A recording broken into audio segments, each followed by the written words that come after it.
Episode की शुरुआत में हम देखते हैं कि जैसे ही गोल्डन विश स्पेस से बाहर जाने की कोशिश करता है वैसे ही उसकी सांसें रुक जाती हैं, जिसकी वजह से वो वहाँ पे ही मारा गया था और फिर वापस अर्थ के ऊपर गिरने लगता है।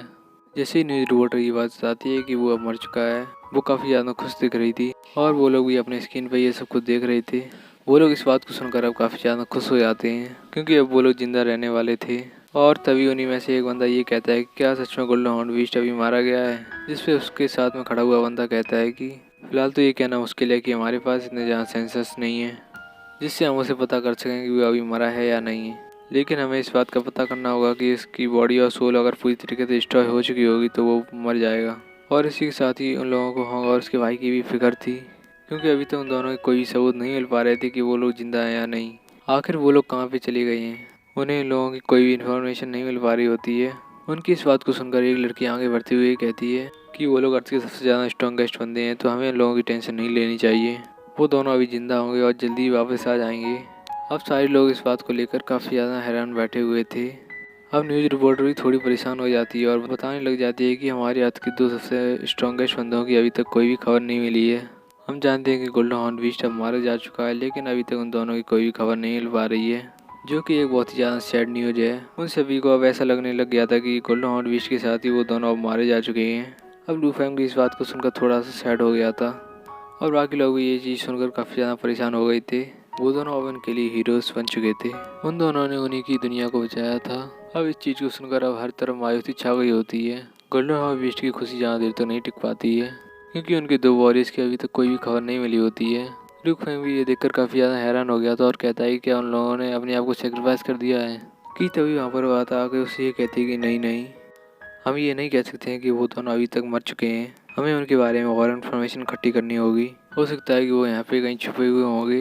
फिर वो बताती है कि हम जब एंशिएंट रिंग में गए थे तो हमें वहाँ पर एक टेस्टर मिला था, उसी टेस्टर का इस्तेमाल कर रेंज बढ़ाकर हम मालूम कर सकते हैं वो दोनों अभी तक जिंदा हैं या फिर मर चुके हैं। हमारे पास फिलहाल यही तरीका है जिसकी मदद से हम उन लोगों का पता लगा सकते हैं। अगर डिटेक्टर के मुताबिक एक ब्रेथ की स्पीड लो लेवल से कम होती है तो उसकी मदद से ही हम डिटेक्ट नहीं कर पाते हैं कि वो दोनों जिंदा हैं या मर चुके हैं। लू फैंग ये सुनकर समझ गया था कि उनकी कंडीशन काफ़ी ज़्यादा ख़राब हो सकती है, लेकिन अब उसे उम्मीद भी थी कि वो लोग जिंदा हो सकते हैं। वाता ये सुनकर खुश होने लगी थी और कहने लगती है कि हाँ तुमने सही गैस किया है, तुम्हें बताना है कि वो दोनों इस प्लेनेट के सबसे ज़्यादा स्ट्रॉन्गेस्ट बंदे थे, तो उन्हें मारना इतना भी ज़्यादा आसान नहीं है। लेकिन वो लोग तभी स्क्रीन पर देखने लग जाते हैं कि गोल्डन हॉर्न बीस्ट खुद को रिकवर करना शुरू कर देता है और इस चीज़ को देखकर उन लोगों के फिर से होश उड़ जाते हैं क्योंकि अब उन्हें बचाने वाला भी वहाँ पर कोई भी नहीं था। गोल्डन हॉर्न बीस्ट अब सांस लेना शुरू कर देता है, जिसकी वजह से उसकी लाइफ एक्सपेक्टेंसी 30% तक बढ़ चुकी थी। इसका मतलब है कि वो अभी तक जिंदा था और सांस ले रहा था और उसकी ये ब्रेथ 30% तक जाकर रुक जाती है। और इस चीज़ को देखकर बवाता थोड़ी सी खुश हो जाती है और ये कहने लग गई थी कि अगर उसकी ब्रेथ लेवल की बात करें तो वो 30% तक जाके रुक गई थी। इसके बाद उन लोगों की नज़र होंग और उसके भाई पर पड़ जाती है।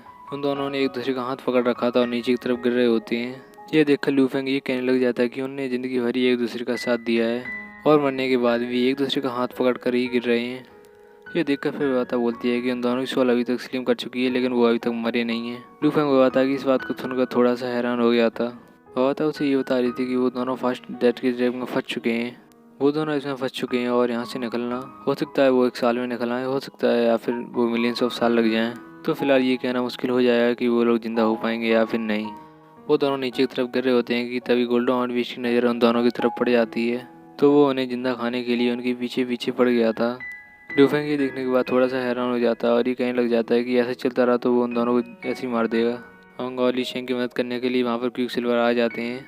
वो जैसे ही वहाँ पर आए थे तो एक ने अपने हाथ में उन दोनों को पकड़ लिया था और दूसरा जो था वो अपने हाथों की मदद से गोल्डन हॉर्न बीस्ट को रोकने की कोशिश करने लगता है।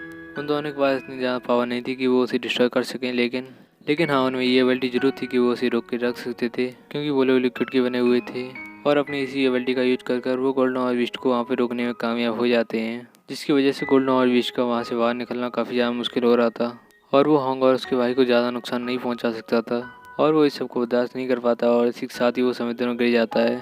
और लू फैंग इसके बारे में एक बड़ी स्क्रीन पर देख रहा होता है कि तभी यहाँ पर उसे हेडक्वार्टर से कॉल आती है। होंग और ली शेंग हेडक्वार्टर में आ रहे हैं, तो तुम चाहो तो वहाँ पे आ सकते हो और उनसे मिल सकते हो। जिस पर लू फैंग कहता है कि नहीं नहीं, मुझे ये काम है और मुझे वहाँ पर जाना होगा क्योंकि उसे एक चिप मिली थी जो कि होंग ने दी थी उसे और इसी चिप का इस्तेमाल उसे करना था। इसी के साथ हमें ली के घर का सीन दिखाया जाता है जहाँ पर उसकी वाइफ थी और उसने ये सारी बात सुन ली थी।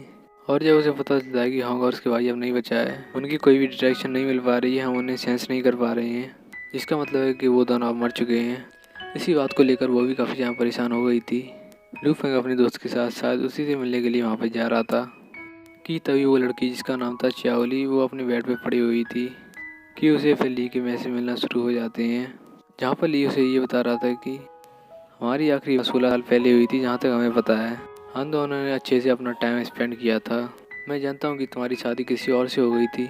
मुझे पहले ही तुम्हें इसके बारे में बता देना चाहिए था, लेकिन मैं ओल्ड फैशन नहीं बनना चाहता था।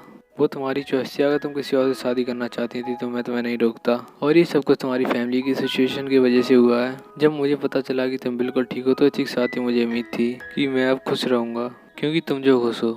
मुझे फ़िलहाल अपने भाई होंग के साथ जाकर उस मास्टर से फाइट करनी होगी, और मैं तुम्हें पूरी उम्मीद दिलाता हूँ कि वो मास्टर यहाँ पे आके तुम्हें कोई नुकसान नहीं पहुँचा पाएगा, बल्कि किसी को भी कोई नुकसान नहीं पहुँचाएगा। हम दोनों मिलकर उसका मुकाबला करेंगे और उसे हरा देंगे। और इतना कहने के साथ ही वो मैसेज वहीं पर डिसअपीयर हो जाता है। और इसके बाद शाओली काफ़ी देर तक बैठ कर रोती रहती है। और ये मैसेज एक चिप में था जो कि लू फेंग ने जाकर दिया था कि तभी उसके साथ में बैठा हुआ बंदा उससे कहने लग जाता है कि ली को तुमसे सबसे ज़्यादा भरोसा था, इसलिए उसने तुम्हें ये चिप दी थी। वो उन दोनों के बारे में बातें करता रहता है, लेकिन लू फेंग इन सभी के बारे में काफ़ी ज़्यादा सैड था। फिर उसे होंग और ली की बातें याद आने लग जाती हैं, जिस पर उन्होंने उससे ये कहा था कि हमारे बाद इस ह्यूमैनिटी के सबसे ज़्यादा स्ट्रॉन्गेस्ट बंदे तुम ही हो। तुम इतने स्ट्रॉन्ग हो कि तुम्हारा कोई भी मुकाबला नहीं कर सकेगा। तो उसके बाद तुम्हें सारे मार्शल आर्टिस्ट को गाइड करना और सारी ह्यूमैनिटी को बचाना है। और ये आखिरी अल्फाज हैं जो उन्होंने लू फेंग को कहे थे। और इसी के साथ ही वो लोग फाइट करने के लिए वहाँ से चले गए थे। लू फेंग भी इन्हीं बातों को याद करके और भी जहाँ सैड होता जा रहा था कि तभी यहाँ पर कमांडर की कॉल आ जाती है, जो कि उसे ये बताने लग गई थी कि क्विक सिल्वर गार्ड की बात करें तो वो सिर्फ उनके साथ मुकाबला कर सकते हैं। उनके पास अटैकिंग एबिलिटी नहीं है, वो सिर्फ डिफेंड ही कर सकते हैं। और उन्होंने अभी तक गोल्डन हॉर्न बीस्ट को नहीं मारा है, क्योंकि उनके पास अभी जो अटैकिंग एबिलिटी नहीं है। लेकिन उस गोल्डन हॉर्न बीस्ट को हमें मानना ही होगा। लू फेंग उनकी बातें सुनने के साथ ये कहने लग गया था अब यूनिटी को कोई तो होप देनी होगी कि चाहे वो सही हो या फिर गलत हो, क्योंकि ऐसे तो फिर काम नहीं चलने वाला है ना। और दूसरी तरफ वो लोग स्क्रीन पर क्विक सिल्वर गार्ड को देख रहे थे और ये कह रहे थे कि इन्होंने इंसान को ही बनाया था। अगर इनकी बात करें तो वो दोनों मिलकर अगर मुकाबला करें तो उसे हरा सकते हैं, क्योंकि उनमें मौजूद टेक्नोलॉजी काफ़ी ज़्यादा एडवांस है। लू फेंग की गाड़ी उनके पास से गुजरती है तो वो कहने लग जाते हैं कि वेल अभी भी उम्मीद है इन लोगों को कि हम लोग बच सकते हैं। कि तभी लू फेंग के साथ बैठा हुआ बंदा उससे ये कहने लग जाता है लू फेंग तुम जैसे कि थर्ड सबसे स्ट्रॉन्गेस्ट बंदे थे अर्थ पर। अब जैसा कि पहले के 2 तो जा चुके हैं तो तुम अब सबसे स्ट्रॉन्गेस्ट बंदे बन चुके हो। अब तुम्हें इंसानियत की उम्मीद हो, अब तुम्हें उसे बचाने के लिए कुछ ना कुछ करना होगा। इसी के साथ उसे होंग की बात याद आ जाती है। उसने ये कहा था कि जब तक आखिरी बंदा जिंदा रहेगा तो लड़ने की उम्मीद जारी रहेगी। वो बंदा उससे ये कहने लग जाता है कि हमें तुमसे ही उम्मीद थी, तुम हमें लीड करो ताकि हम जाकर उसके ऊपर अटैक कर सकें। और होंग की बैक सिटी की बात करें तो वही पूरी तरीके से डिस्ट्रॉय हो चुकी है। तुम फिलहाल जाओ और अपनी फैमिली से बात करो, और तुम जब उनसे बात कर लो तो हम दोनों यहाँ से साथ में जाएंगे। फिर वो जाकर लू फेंग को एक जगह पर उतार देता है। लू फेंग जैसे ही उतरता है और वहाँ पे देखता है कि काफ़ी ज़्यादा वहाँ पर डिस्ट्रक्शन हो चुकी थी, वहाँ की बिल्डिंग्स भी डिस्ट्रॉय हो चुकी थी। फिर लू फेंग घर जाकर बाकी शहरों का भी देखता है जहाँ पर डिस्ट्रक्शन हो चुकी होती है। और इसे देखने के साथ ही लू फेंग काफ़ी ज़्यादा सैड हो गया था। उसे समझ में नहीं आ रहा था कि वो इसे लेके क्या करे। जिसपे बता उसे ये समझाने की कोशिश कर रही थी तुमने गोल्डन हॉर्न को मारने के लिए जितनी ट्राई कर पाया उतना तुमने किया है, तो तुम्हें इसकी ज़्यादा टेंशन लेने की कोई ज़रूरत नहीं है। और हमें पता होना चाहिए कि यहाँ पे गोल्डन हॉर्न बीस्ट का कोई मुकाबला नहीं कर सकता है, इसलिए हमें अपनी डिफीट को एक्सेप्ट कर लेना चाहिए। लेकिन लू फेंग इस पर अपना कोई भी जवाब नहीं देता है। फिर वो आता ये बताने लग गई थी कि golden horn beast fully recover हो जाएगा 2 या 3 दिन में, और हमारे पास ज़्यादा कोई तरीका नहीं है जिसकी वजह से हम उसे हरा सकें। इसका मतलब ये है कि अब इंसान तो मरने वाले हैं। लू फेंग के दिमाग में अभी गोल्डन हॉर्न बीस्ट के बारे में ही ख्याल चल रहे होते हैं। तभी बता उसके बाद आके ये कहती है कि क्यों ना हम इस प्लेनेट को छोड़ दें।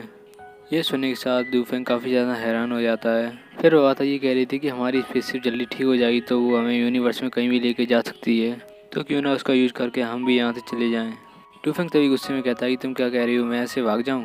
जिस पे वो आता ये कहती है कि नहीं, मैं बस ये कह रही हूँ कि हमें अपने आप को सर्वाइव करवाना होगा और ये ह्यूमैनिटी का आखिरी चांस है, इसलिए तुम अपनी फैमिली को लेकर यहाँ से भाग जाओ।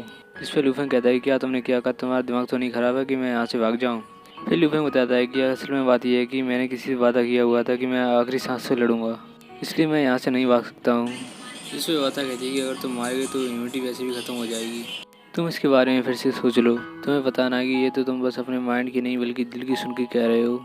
तुम्हारी ये सारी बातें मेरे दिमाग से बाहर हैं। तुम्हें लगता है कि तुम वहाँ पर जाओगे और जीत जाओगे, तुम नहीं जीत सकते हो।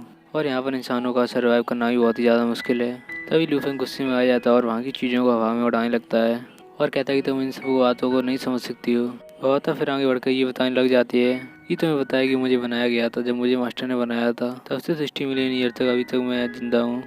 मैंने यहाँ पर काउंटलेस सिविलाइजेशन को देखा है जो कि यहाँ पर राइज भी की हैं और फॉल भी की हैं। मैंने काफ़ी सारी इमोर्टल्स को अपनी आंखों से मरते हुए देखा है। उनके सामने अगर अर्थ की बात करें तो ये धूल के बराबर है। और ये जो तुम स्पिरिट की बात कर रही हो जिसकी वजह से तुम उसके साथ फाइट करना चाहते हो, ये तुम्हारे किसी भी काम नहीं आने वाला है, क्योंकि मैं ये जानती हूँ, मैंने अपनी आंखों से देखा हुआ है। चाहे जो कुछ भी हो जाए मैं तुम्हें नहीं खो सकती हूँ। तुम्हें पता ना, मैं 50,000 सालों बाद तुम्हारी जैसे बंदे से मिली हूँ जिसके साथ मुझे मिलकर काफ़ी ज़्यादा खुशी हुई।